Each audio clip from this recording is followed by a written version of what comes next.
Steph Curry says opposing teams are looking for revenge on the Warriors after they dominated the league for so long. Does that explain what happened last night against the Lakers? Richard was there. We'll discuss. First, though, so would you say these Boston Celtics are overachievers or underachievers? They've been to the conference finals 3 of the past 4 seasons, but they've also not made it to the finals any of those years. They're one of just a handful of teams sending multiple players to this year's All-Star game. But they've also spent more than a third of the season outside the top half of the East playoff bracket. Ask the Celtics themselves, and they'll tell you they believe they're much better than their current record suggests. Although for a while against the Wizards last night, we were quite frankly getting evidence on both sides. At times, Boston looked extremely sharp. Check this Kemba 3 to give the Celtics an 11-point lead in the third quarter. Walker would finish this game with 21 points, looking a whole lot like his old before-the-knee problems self. And Daniel Tice also had a great game, 20 points, 9 rebounds. It's performances like that from the team's role players that Boston is going to need to go anywhere this season, and it was particularly timely last night with Jaylen Brown out with a knee injury. But for Boston to go anywhere this season, the Celtics will also need to clean up the careless stretches like the one that let the Wizards come storming back last night. In fact, Washington led by 8 with under 3 minutes to go, thanks to yet another blistering performance from Bradley Beal, who would finish with 46. Yet instead of folding, Boston stood its ground. Jason Tatum, in particular, was just a monster. Check the turnaround fadeaway 3. Pretty good. Then some repeated old-fashioned head-down drives to the basket, and check what happens around the 15-second mark. Tatum crashes to the floor, which means the court gets some sweat on it, sweat that Beal then slips on a few seconds later, which lands him with his feet out of bounds. And how did Bradley feel about this? Like some of the goofiest shit I ever seen in my life. Slipped out of bounds. Gave Tatum 3 layups at the end of the game.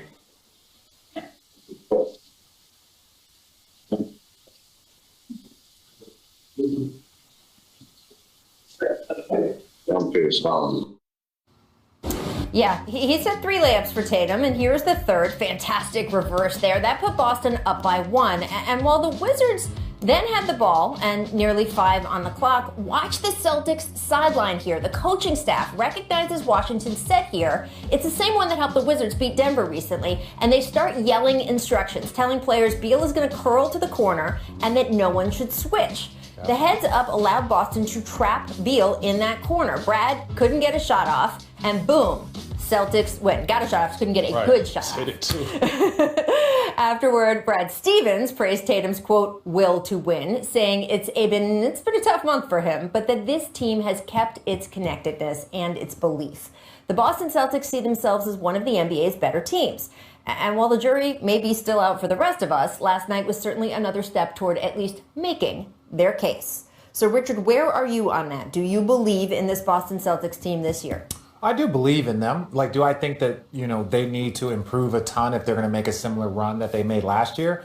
I do. They have 2 young stars that are growing together, that are learning how to be leaders. And you saw Jason Tatum took over after being up, being down, not having a great month, all the reasons to kind of, go a different direction, and he took over. And so just based off of that, you got to believe in him. I believe, and Richard will tell you, the season doesn't start till after the All-Star break. Right. And if you think about it, their core of Marcus Smart, Kemba, Tatum, and Brown have only played 2 games together this year.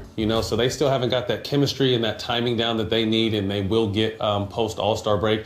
And they're still right in the thick of things. I think it's 17-17. There's 3 teams, Toronto and Miami, are kind of all in the thick of things, and I see all of them, trending up after All-Star break. But I'm definitely believing in the Celtics and looking forward to their rise second half of the season. Well, look, they're playing in the East, whereas we keep noting, only a handful of teams, even over 500.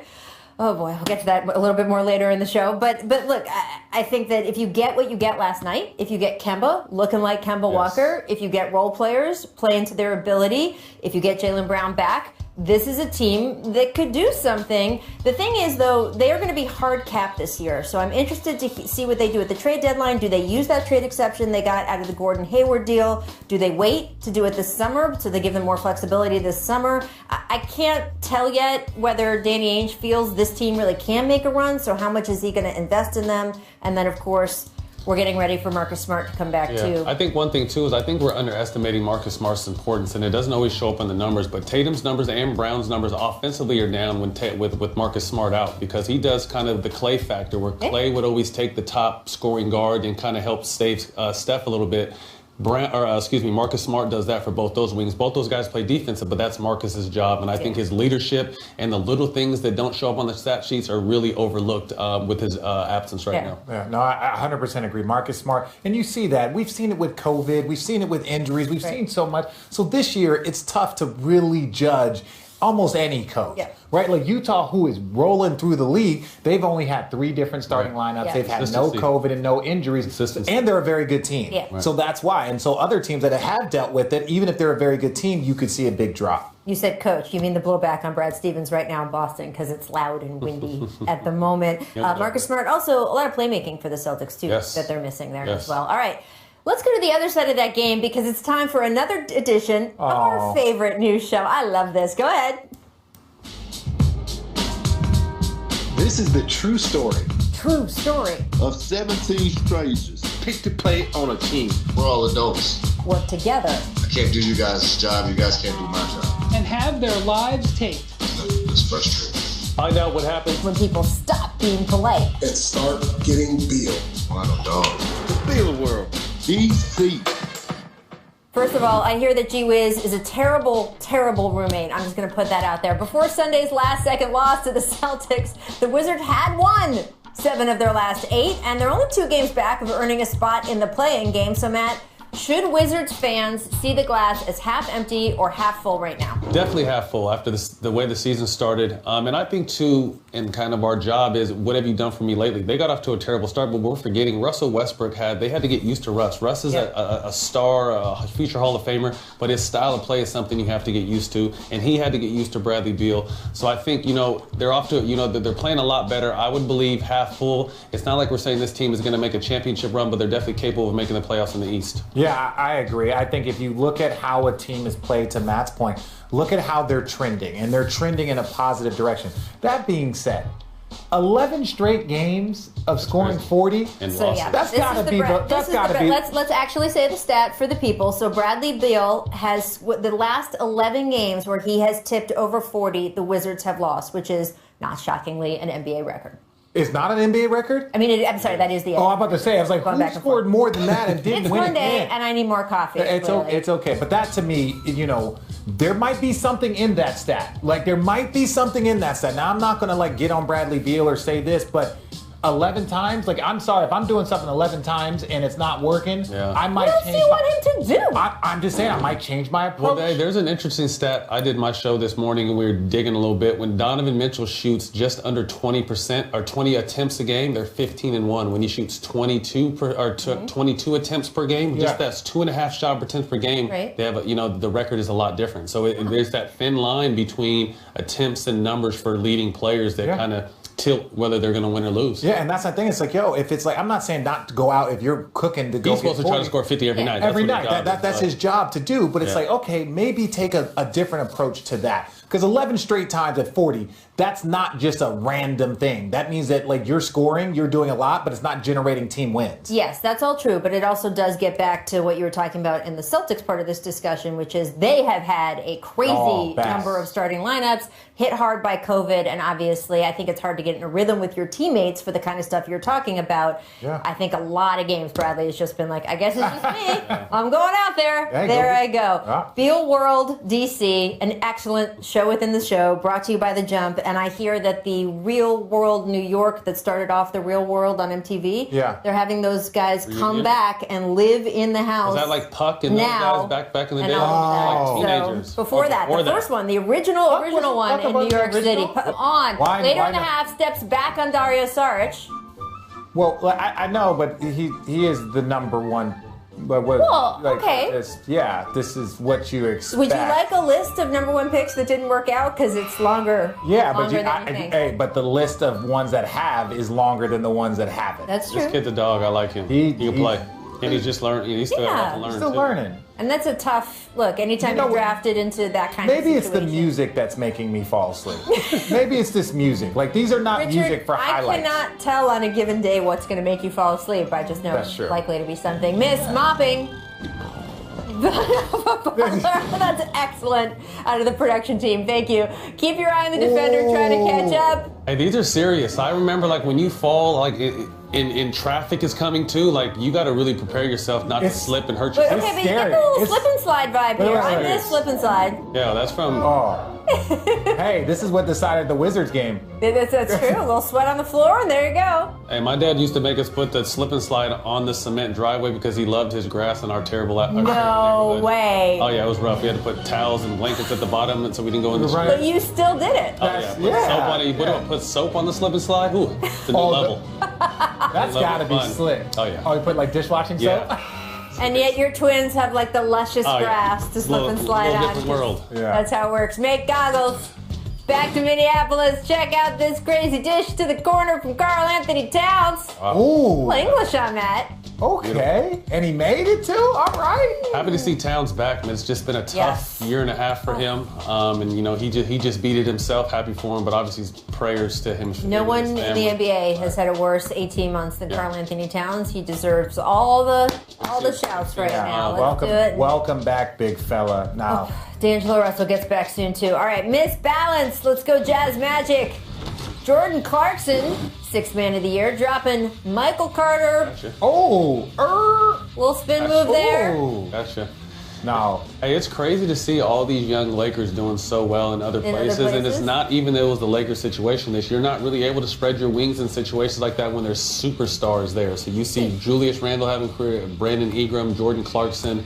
Happy for these guys. Well, and that's also why Kuzma signing that contract was big, because his agent could have looked as like, look at all of these other players that were on the Lakers that are balling in All-Stars now. Yeah. So, you know. Well, Kuz could have gotten more money if he waited until he was a free agent. Yeah, that's also. what I said. And he said, I love what he said about this. He and I had a conversation about it about a week and a half ago. He said, look, you can't buy getting a championship. You can't buy, hey, I get to live in LA. And you can't buy, hey, I got to learn from LeBron and AD. He goes, if I got more money, I still wouldn't, if somewhere else, I wouldn't be able to buy all those things with the extra money. I think he's absolutely right. Still making a lot of money, by the way. That living in LA is big for him. He loves the LA. He loves LA, yeah. Still a big bag. Make footwork. Cavs Sixers. Check out the footwork from Embiid over JaVale McGee. Cut it out. We've never seen Hakeem could never. We've never seen a big guy with the ball on a string. We've never seen a big guy with the ball on a string like Embiid. You know, Boogie can do a lot of in and out, but I think Embiid is more fluid and smooth with his ball handling into his rhythmatic moves. It's insane. Rockets fans, it's at RJeff24 if you want to have issue with that Hakeem comment. That move we never saw Hakeem do. The dream shake. Footwork. The dream shake, yeah, the footwork is all there. And look, if Hakeem was in today's age, he'd probably be Joel Embiid. Yep. At RJeff24. Let's discuss the great game between the Clippers and Bucks Sunday afternoon on ABC. The Clippers were up 100-96, 4 minutes to go, so up 4 with 4. But they failed to score another point and ended up losing by 5. Look, Richard, we've been talking about this all season. The point guard position, they need a floor general out there, but they are really capped in terms of what they can do at the trade deadline because they've given away all their picks. Yep. So really, it's buyout market. What do you think they need to do at this spot? What is that face for? That face is like, you know, people get mad. Oh, well, what about the Clippers? What about the Clippers? And then Paul George gets a lot of heat.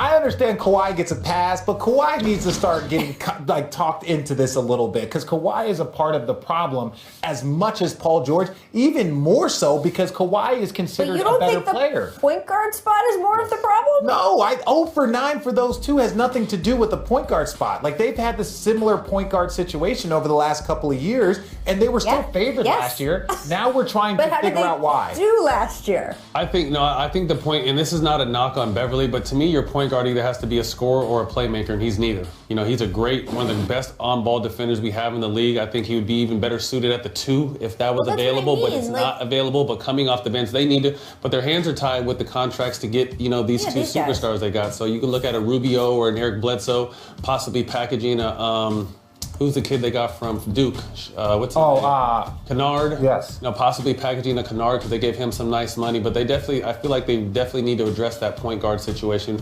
Although the point guard situation, like Richard said, had nothing to do with these guys going 0 for 9 down the stretch. Okay, look, I'm not making excuses for anyone, and I don't think, and look, Paul George has taken the heat in every moment this season. He has been there for it, so I'm not giving those guys a pass. Yeah. But I do think it matters who you have setting you up, the playmaking, it matters. And if you look at Kyle Lowry with Kawhi in Toronto, it changed what was possible there. Yeah. Now, Kyle Lowry, I don't think is necessarily even going to be available from the Raptors. There's some question about that, but the Clippers don't have the assets to get him. But even if you look at last year in the bubble with what Rondo did returning for LeBron and taking the burden off LeBron, where LeBron wasn't the only playmaker on the floor. Like, these two guys are your scoring 2 and 3, and they have to be playmakers and point guards as well. So like I said, love Patrick Beverley, his tenacity, his mindset, his defensive presence, but they definitely need to upgrade the point guard. Not a knock on Pat Bev. He does different things. Absolutely. He does. And it doesn't always show up in the numbers, too. He's someone I would definitely go to war with, but as a starting point guard on a team that's possibly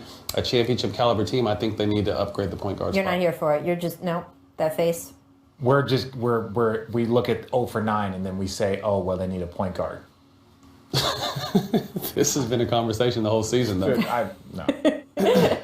All right, let's move on because after they need to play better. They need to play better. There you go. Stick with us. After getting blown out by the Lakers, Steph says, quote, teams want to beat us and beat us bad. Is that BS or real talk? These guys are going to have signs. They will tell you they're back in the studio, people. Also, Luka told me after snapping the Nets win streak Saturday night, he is unworthy to the comparisons that some of Larry Bird's former teammates are making between him and Larry Bird. Richard and Matt will say if they agree with Luka or with the former teammates.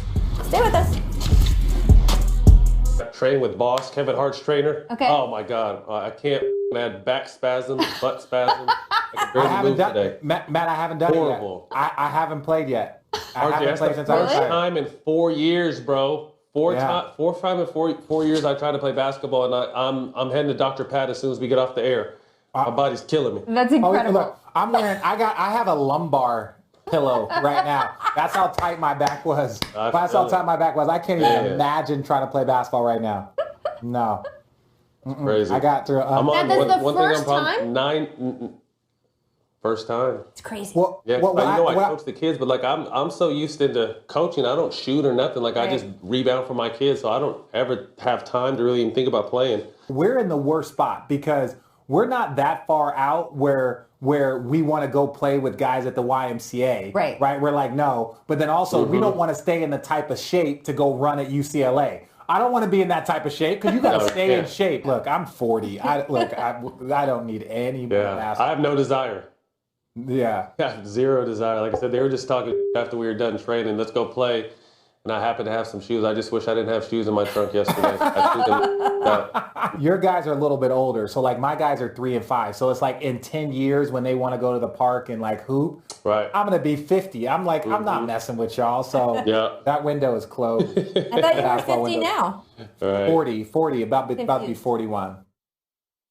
If you want to know the conversations that happen during commercial breaks, Mics that are was always during hot. a commercial. Mics are always hot. Mics are always hot. Oh, that's great. It's real. Oh, man. Matt and I have been playing against each other since we were 15, 16 years old. Like his California team with Deshaun Stevenson, Carlos Boozer, they were loaded. And we were the little Arizona No, and then Rich came on the scene and dominated. Yeah. Very impressive. Just because they didn't know me. That was it. No pickup, apparently, after this show. That's the breaking news. All right, guys, it's time for Bring It.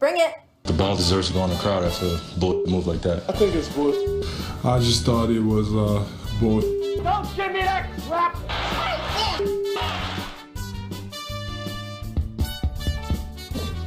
Young Doc Rivers gets me every time. Is it BS or real talk? Let's start with John Wall and the Rockets.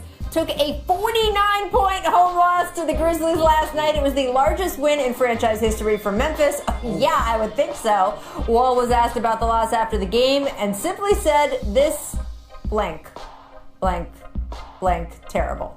I'm not gonna say any of it because I'm not getting fined like Marshawn Lynch. Yes or real talk? That's 100% real talk. I think this team, after James left, they wanted to show that they're a worthy team and can do, and they played well for a little while, but I think reality set in. Christian Wood's injury, departing with DeMarcus Cousins. Mm-hmm. Don't be surprised if this is a completely rebuilding mode post-trading deadline, because you can still get some from Victor Oladipo. A lot of teams are talking about P.J. Tucker. This team can look completely different at the end of the trade deadline. I think that they are one of the teams that could be really terrible down the stretch, but make the postseason next year. Yeah. Right? I think they are. I think you get Christian Wood back. He has a summer. They can build out. They can get some assets for some of these guys that a lot of people want. You're going to get a top 5 draft pick, and then all of a sudden you could be out of rebuilding mode. So I think Houston's still in a spot where this is just could be a small window of terrible basketball, and then they could be back next season. I love that Wall has bounced back, though. I'm just happy for him individually, because he's been through so much the last 2 years as far as trying to get his body back on the court. Absolutely. And your point about the trade deadline is interesting, because this is a year with the play-in tournament.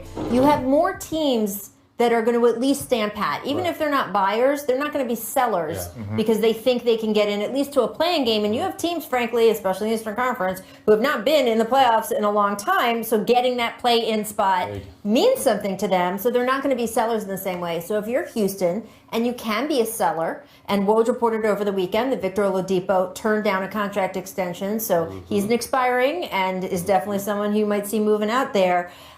They could be in an advantageous position because there's not going to be as many sellers out there, which means and Tucker's been waiting on his new contract for 2 years and it hasn't happened, so he's not happy either. So we'll see what happens. All right, let's move on to the Warriors, because also got blown out. Lakers did that last night. Steph Curry was asked after the loss.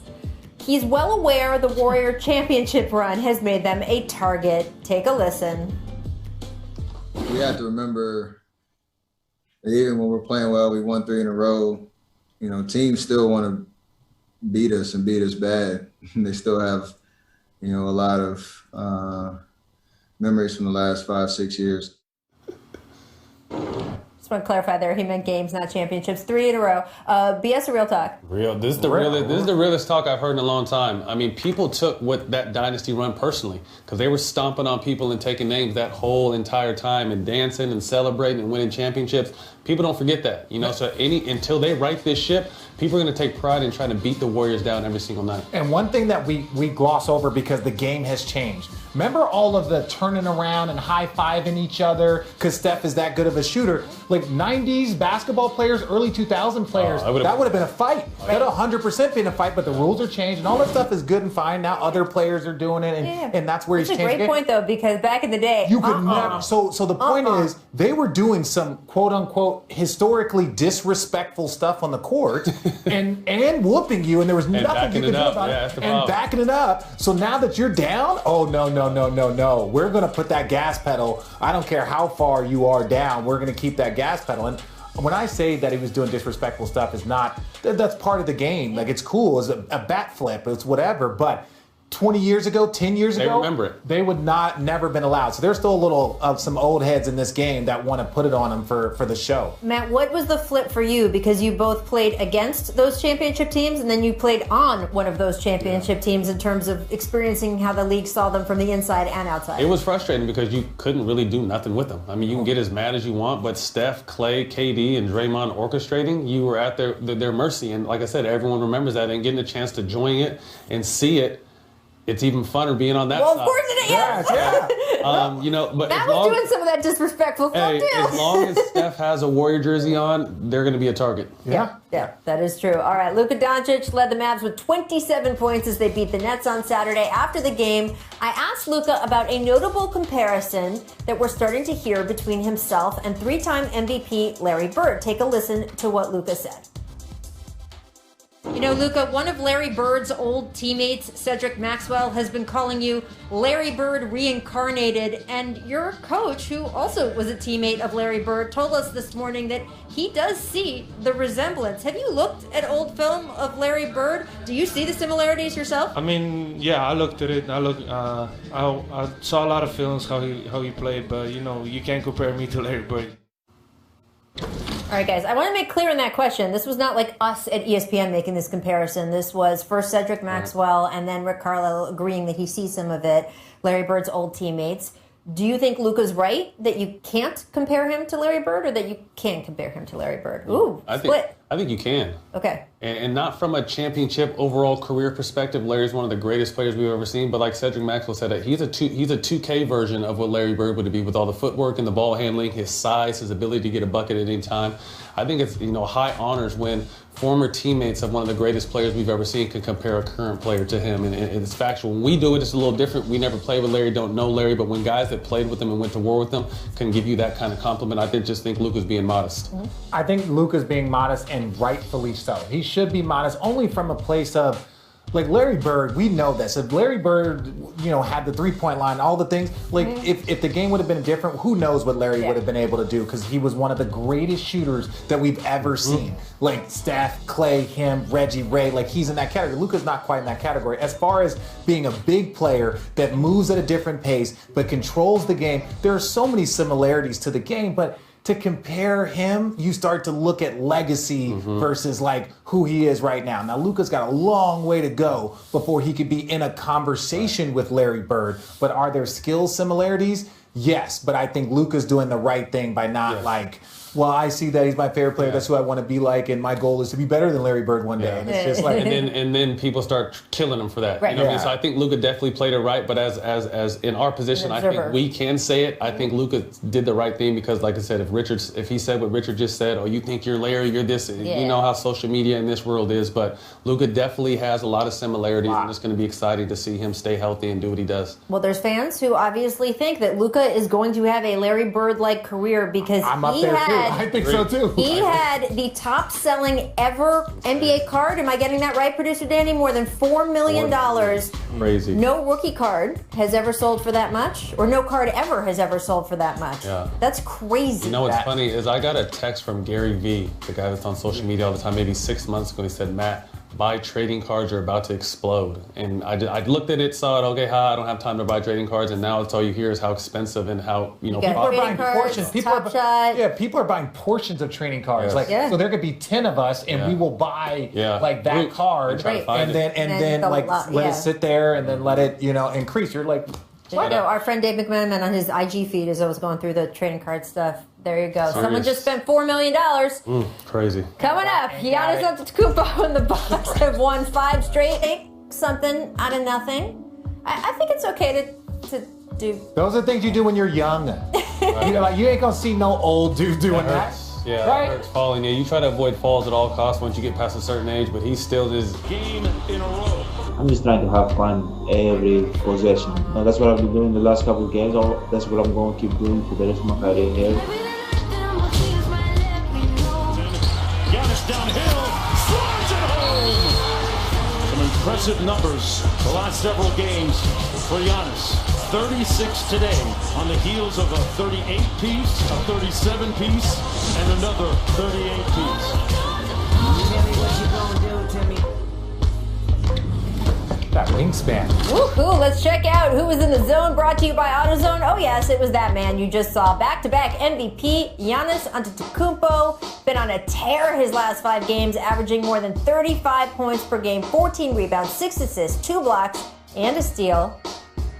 Woo! That's a lot. Those are MVP numbers. Those are video game numbers. But I think Richard just hit it. I think he's taking criticism. We've given him criticism because his lack of growth in the playoffs, and I think that's what's going to happen. Is everything's going to be judged by what he does moving forward in the playoffs. He puts up video game numbers, but I think as fans and as someone who loves the game, you want to see the growth and assertiveness in that fourth quarter, knowing that they can get there. Well, we'll get there. Just give him this week. He was named East Player of the Week, so we'll give him that right now. That just happened in the last few minutes. My bad. I jumped ahead, guys. Apologies. That's all right, because we have Eric Woodyard joining us now. What up, Eric? Thanks so much for being here. Covers the Bucks for us, of course, and the Bucks have now won 5 straight after losing 5 straight. They also had another 5-game winning. They're up and down this season, but we've heard Eric over and over again. This is all about making adjustments to make them more flexible for what Matt was just talking about in the playoffs. So what have they actually been doing?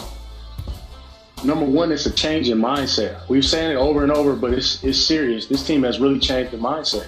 After they lost that 5 straight games a couple weeks ago against Toronto, Giannis came back into the facility the next day and he said, I know who we are. I'm going to embrace it. He never ran from it, never criticized guys, stepped up and really took responsibility. And everybody, after speaking to them last night, I asked them, Drew Holiday, Chris Middleton, Giannis, how did they see that moment of when they lost 5 games as helping them? And they're playing right now, but they're looking more so towards the future.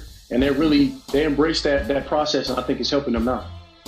Well, Eric, I know you spoke to Drew Holiday about his extended absence. That was, of course, due to the health and safety protocols. So what has his return specifically meant to this team? They got him in this offseason for a reason. He confirmed last night that, we only knew it was the health and safety. He confirmed that it was COVID-19. He beat that. He had symptoms. And he said the same thing. He said and watched this team, and he saw it being a learning lesson for these guys. And him coming back, he brings so much. He handles the ball great. He defends well great. And you saw when he was out, they really struggled in that ball handling role. They had to even move DJ Augustine into a starting lineup. And they really struggled without him. And now that they have him back, I think you'll see this team. They're playing with that joy and passion. You saw Giannis with the big dunk last night. And, it's just a smile on his face that you don't see often. Yeah. And, I think that's really gave these guys a bump. Yeah, no, I agree. My thing is you look around the league. We were talking about the Clippers needing a point guard and whether we agree or disagree. But you look at what the Lakers, when the Lakers lost Schroeder and Anthony Davis, they fell apart. Right now, there's other things that are going on, but Schroeder's been back. Don't underestimate the Dennis Schroeder. That's what I'm saying. All of a sudden, they won 2 games in a row. So getting Drew Holiday back for this Milwaukee Bucks is huge. Don't be like, oh, well, they still have Giannis. It's like, no, everyone has their role. And when a major role is missing, it can cause problems for your whole team. Yeah. Excuse me for jumping ahead a little bit earlier. But you just like to see it. Like I said, I think we're looking for more assertiveness down the stretch. That's kind of been the knock that we, in a playoff series, you can make your adjustments and kind of neutralize Giannis. We want to see regular season Giannis in the playoffs, and I think he knows that now. The team is aware of that, and his mindset is more focused on that. So I'm excited to see what he do because his numbers are incredible. Like I said earlier, we knock him a lot, but he puts up video game numbers every single night. But now we just want to be able to see that translate to the playoffs, and if he's able to do that, that's when you really start talking about legacy for him. Yeah, superstar. It's funny because it is all about the playoffs with this team, but we criticized them in the regular season as well. So they almost can't win. I think they're just approaching it that mindset, win 5, lose 5, win 5. This 2 weeks ago was panic mode. Now they're one of the hottest teams right now. So I think they're keeping that in mind and exactly what you're saying. I think, they really want to make their mark when it matters. I keep saying it on the show. We cannot tell the Bucks for 2 straight seasons, hey, what you did in the regular season doesn't matter. Yes, you can. And then say, oh, what you're doing in the regular season, that matters so much. There you go. I talked to Giannis after a game, I think 2 games ago or something, and just about what it took for him he's so competitive, right? I mean, he's famously one of the most competitive guys in the NBA, to not focus every game on, we have to win this one